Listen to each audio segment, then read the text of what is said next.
Good evening and welcome to this evening's Q&A. We've compiled some questions that we get asked on a regular basis across all our social media platforms. So we thought we'd answer those questions in front of a nice fire, having some marshmallows. So why don't you guys grab something cold, kick back and relax. And if you're in front of the fire, you shouldn't have your phone out. Enjoy the family time.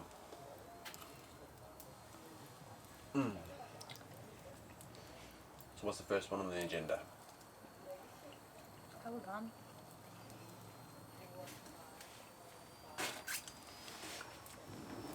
I've got marshmallow stuffed in my face. So the first question is from Tom from Tree Frog Tree Surgery. It's not much of a tongue twister. Sorry. Cheers for the question, Tom. Really appreciate it. What's your favourite mod? Reporting live at Soldier Plain, my local tracks. I'm only joking, I'm only kidding. Tom Frog, great question. Favorite mod? Thinking about this for a long time. However, I must say that it's got to be my bumpers. They're iconic to my build. They're kind of what identifies my vehicle and my brand and kind of, yeah. So I love my bumpers. Really good, and I think that's what makes my build very, very unique and different from everybody else out there. So thank you very much for the question, buddy. What's your favourite mod anyway, my truck? This is going to be good. Oh wow. I'd probably say the bumpers because they're pretty. Bumpers because they're pretty. I do get a lot of remarks. I do get a lot of feedback about the bumpers, which is quite nice. So yeah, appreciate that, Tom. Like watching your stories on Instagram. Great to see you guys. If you guys haven't seen Tom, have a look at Tree Surgery. It's really entertaining to watch those guys crack on and clear out the trees and stuff. So what's the next one? We've got a tree you can chop if you like. We've got plenty of trees around here, mate. This is from I Am Wolf Inside. What bumper should I get that won't break my bank and that will work with my factory fog lights, pro camp spotlights, and hold my winch? I'm Wolf Inside, thank you very much for the question. So, will they break the bank? Winch bumpers are a little bit of an investment, okay? There are many brands out on the market, ALB, TGM, Option, similar to mine, and there is a particular one that I've seen available in the US. It's called Animal Off-Road. Very nice styling, very similar to mine, because I know you mentioned that you are not interested in top hoops. So same styling as mine, and it has the functionality of accepting a winch, and you can basically bolt your aftermarket lights, pretty much similar to what I've done here. Very, very easy to do. You just drill a couple of holes, drop your mounts in there, so it's quite simple to do. With these bumpers, you've got to be careful because they are steel construction. There are various different materials available, such as steel, you get aluminium, and then you get new ones which are basically I think a polyethylene construction. Basically it's full plastic. They're very, very light. We have one on my mate's Ranger, very, very light, and I think that it has a great there's a lot of pros and cons, especially safety, and when you add something like this to your truck, you've got to be very mindful of the weight. So that the winch bumper and the winch itself is, you're looking at about 70 kilos, and then add all your little accessories, it starts mounting up. So what effect does that have? It has a direct effect on your suspension. So as soon as you're going to start fitting these, have a look at your suspension. So what I suggest you do is get constant load springs. So make sure you mention to your suspension company that the weights that you'll be adding to the vehicle, any good suspension company will ask those questions. Make sure you tell them all the weights, the winch, the bumper, any accessories, and then they should give you a constant load spring and build your shock to suit, and then put that in. So basically what that does is just keep that weight nice and stiff, and then just keeps it. So when you're floating over the dirt and all the ruts and obstacles, it just takes that immediate weight off the top of the suspension. So definitely worth thinking about. So check out Animal Off-Road, very, very nice stuff. and thank you very much for the question, and I hope to see your build in the near future. What's the next one? This is from Phil Price. This is about your snorkel. Do you get much dirt and water in the airbox? Full price, you asked a really good question. Do I get dust or water in my airbox? Well, we've just been on a nice little trip this morning. I don't think there's going to be any water in there, but let's have a look and see if there's any dust. I'm going to pop the bonnet and show you guys. You'll have first-hand view of the airbox. Okay, so with a front-facing snorkel that I've got installed in the truck, you are very much right. It is direct induction. So basically, that'll take all the air down into the, and then basically straight into the airbox itself. Will water get in there? Yes, there will be some degree of water, but any good filter that you put in there that has been designed. So if you have a look in there, there's a little bit of dust around these edges, which is good. So what the filter that I've actually installed in here is a K&N air filter. These are quite good. You just take this out and we'll have a look. So I recently cleaned this, and you can see it's starting to catch all the dust and leaves and all that good stuff, and basically this is doing its job. So the great things about K&N air filters is that they are reusable. You can clean them and basically keep reusing them as long as you look after them. The only drawbacks from a K&N air filter, once you do a cleaning process, and if you over oil them, they can mess around with your mass sensor, so be very careful of that. It's very simple to clean your mass sensor. Just take it out, clean it down, and then you should carry on going. But I've not really had any issues. I've been very careful with cleaning this. So cleaning this, very, very simple, but it gives you that opportunity to keep cleaning over and over and over. The factory filters are generally the paper filters. They are quite good in dusty conditions. So if you have a lot of dust and stuff, you can just take it out on the trail, you can bang it against your wheel, get all that dust out, and you can put it straight back in. That's a really massive pro in my book if you go into dusting conditions. But for the UK, which is a lot more wet, K&N air filter is quite a good one to use, and it's nice that it's reusable anyway. But most of the time in the airbox itself, you will see, if you do go through a lot of water crossings, and especially with the UK weather, there's a lot of rain, you will find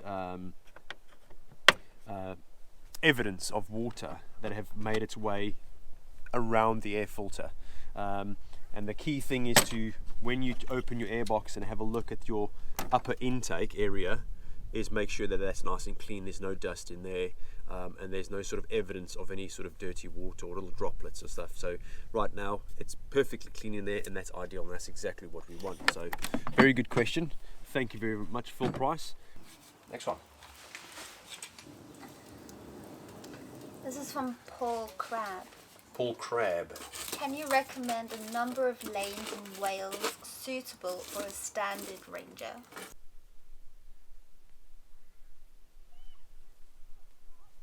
Paul Crabb, great question. A lot of people get these questions across the forums, and the key thing is, especially if you've got a original or stock Ranger or vehicle, the best guidance would be to go and look for beginner tracks. Salisbury Plain is an absolute paradise for you to just get out there and just start getting used to your four-wheel drive system and enjoy the truck itself, because there's not a lot of technical sections and most vehicles just can get through here without any problems. As for the lanes in Wales, Wales tends to be a little bit more technical. There's a lot more rain and wet rocks and things like that, so be very, very careful on where you go. But the key thing is to remember that when you are looking to go green laning, treat it as an adventure. Just look for a certain area, go to byway maps, get yourself an OS map and look for the byways. Just when you get to those lanes, make sure they're open, obviously. But the key thing is that it's an adventure, so we don't want to spoon feed you on areas where to go, but remember, it's always an adventure, so always have a look around, and that's the whole key thing to green laning. It's just going out there, enjoying your vehicle, and just being part of the venture. This is regarding the wheels and tires on the Ranger and the Jeep. Okay. What wheels and tires you are running.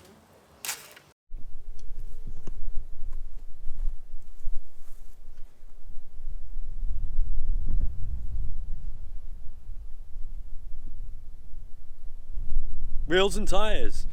I get asked this question a lot. Wheels and tires, what size you run in, what suspension lift, all that kind of thing. So 33-inch tires, 285, 75, 16s. Yes, that's a very nice feather.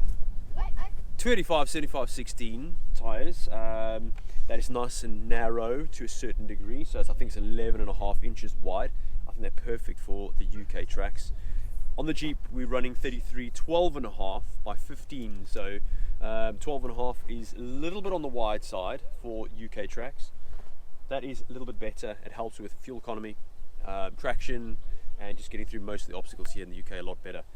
For 33-inch tires, you will need to do some form of trimming on the front bumper. If you're running a winch bumper, then you don't really have to worry. It basically eliminates all the cutting in the front. So just be careful it doesn't catch on your mudguard on the back. So I've removed mine. And with a 33-inch tire, you will need to think about a 2-inch lift at a minimum. Make sure that obviously all you're doing is creating that clearance to get that bigger tire in that wheel arch and giving it the clearance it needs. And it does add that nice extra clearance on the bottom for all your diffs and your axles. Next lady for a shave. Right. Have you stopped engraving? This is a question that I know that's been on a lot of people's minds. Have I stopped engraving? Full time, yes. Not yes, as in I've stopped 100%. But since my journey with the truck, I started engraving the rims and the bumpers, and I was just introduced to a whole new world. I've not stopped, but I've enjoyed the time of modding and customizing and building a vehicle that is quite comfortable, and we can take it anywhere, and we can really enjoy family time. If you do engraving, or if you would like to do engraving, one word of caution: it is a very lonely art form when you're doing it. So if you're doing it out at shows, that's obviously not an issue. But the 90% of the time you are by yourself and engraving. So there's a lot of sort of time by yourself, which is sometimes a good thing if you just want to disappear and go away and escape everything. It's always a great thing to do that. But in terms of family time, it does eat up a lot of your family time. So we've kind of taken a little bit of a back step. But no, we haven't stopped engraving. I do enjoy engraving and creating some really nice pieces for people that are one-offs. You engraved today, didn't you? Yeah, we did a recent engraving for a good chap in South Africa he's got a really good channel. If you guys are interested in any sort of African adventures, have a look at 4x4 Ventures SA. He's extremely passionate about what he does. A really good, nice group of guys that are, touring South Africa and showcasing what South Africa has to offer. And he also has a Ranger, which is a plus. So yeah, I engraved a all cash can for him, and that's a one-off. So yeah, still enjoy the art form though. Still enjoy it.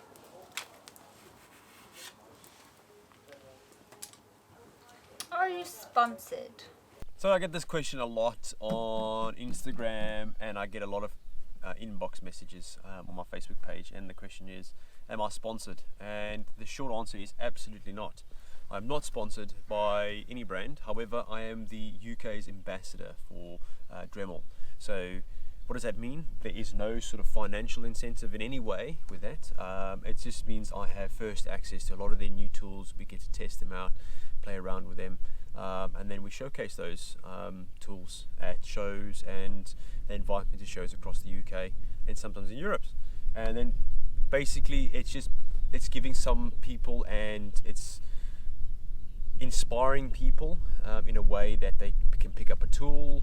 We do engraving classes for Healthy Heroes, so So yeah, that is it in a nutshell. I am not sponsored anyway. What you see on my truck and what you see I use is all bought by myself, by hard-earned cash. So yeah, that's pretty much that one. What's the next one? The next one is, what is the focus of Makina Designs? What is the focus of Makina Designs? As you guys hopefully have seen in my channel and picked up on, that I like to share all the knowledge and experience with you guys, no matter what it is, from modding trucks to engraving and having different styles of artwork and working on bike tanks, all that kind of thing. Things that I find useful, that are useful to me, I like to pass that knowledge and experience on to my viewers out there. So that is the point of Makina Designs. We don't like to hoard information and keep it for ourselves. I like to share it with you guys and share the journey from building trucks to engraving, learning everything from the start, and then coming out on the other side with a really good skill that can help you even run a business. So that is the whole point of Makina Designs, and hopefully you guys have seen that. What are your foreseeable future mods? Oh Dear. Best get the wine.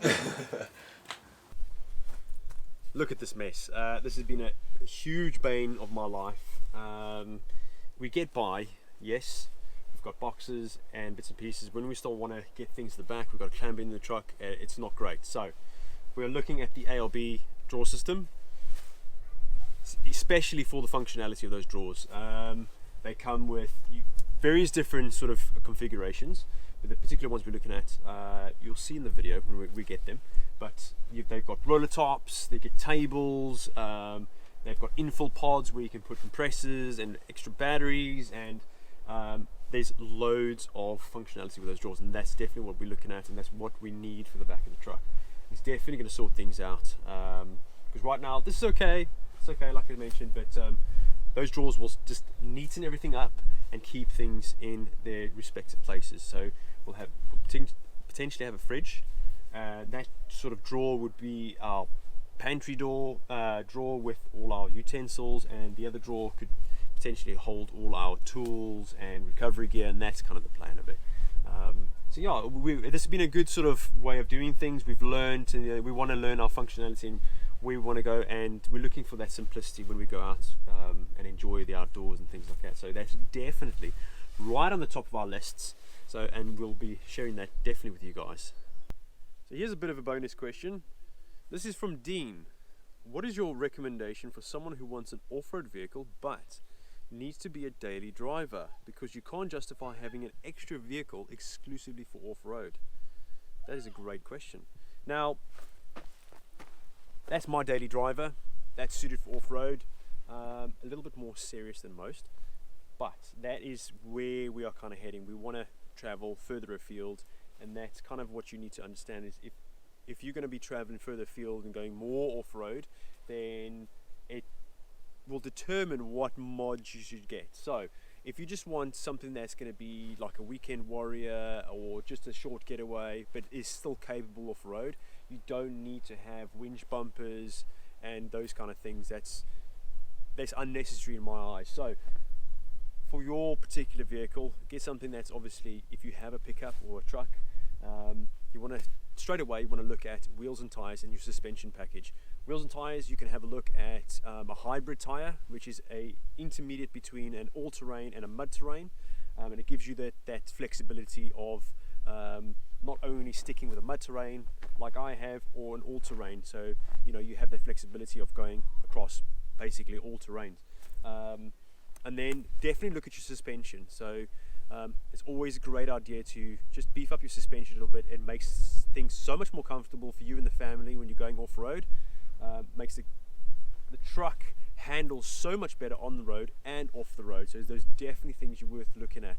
In terms of functionality, that's the key things you will need to figure out. So when you start camping, getting out there, have a look at what do you guys like doing. So I love my awning. That's one of the great things about my truck. I can just stop somewhere, chuck up the awning. We've got instant shade, instant shelter from the elements. So that's worth thinking about. and get something for the rear of the truck. So a draw system that just keeps everything simple and it keeps it nice and neat. And I think that really are the key things that you want to maybe look at. Maybe a light bar will help you to go out at night.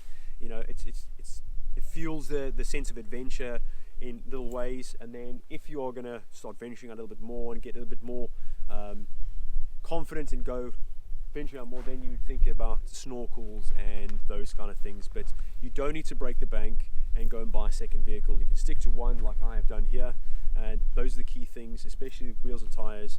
Don't put too much on your vehicle. It's going to nail your mileage, especially your fuel consumption is one of the key things, because you want to make sure that you maintain your vehicle's fuel consumption as much as you can, and just keep everything streamlined. It's really one of those things that you need to be thinking about. So hopefully that's answered your question, and thank you very much for asking that question. Alright, there is one more question on here. Okay. Though this question is from your wife. All right. Why did you let your wife get a cooler car than you? I don't know. Put me on the spot now. Well, you've always wanted a Jeep, haven't you? Well, no, you asked me what off-road car I drive. So I said a Jeep because it's pretty. Yeah. And it's compact Yeah. and small. Yeah, so I mean that choice, obviously you said Jeep, and you've never been a fan of big cars. No, I don't like big cars because I'm only so big. Yeah. So I totally get that. And when you said Jeep, I was like, yes, because they're cool. I do like Jeeps. I do have Such a boy. a secret love of Jeeps. I really do. I do like the TJs. I love the old school shapes of them. So yeah, when she picked out a TJ, I was like, yes. And why not? I've had loads of toys, and I think it's only good that you get spoiled for a little while. Yeah. Oh.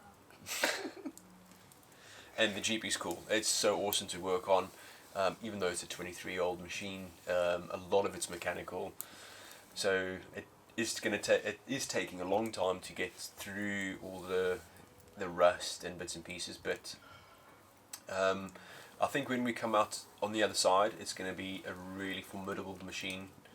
Right now, it's like a mountain goat. It's like, you know, it's a very, very capable off-roader. So Yeah, it does prefer off-road than hard, isn't it? yeah, we have found it's way more comfortable Yeah. in the dirt than on tarmac. I can drive it better in the Yeah. dirt. It just feels way more planted.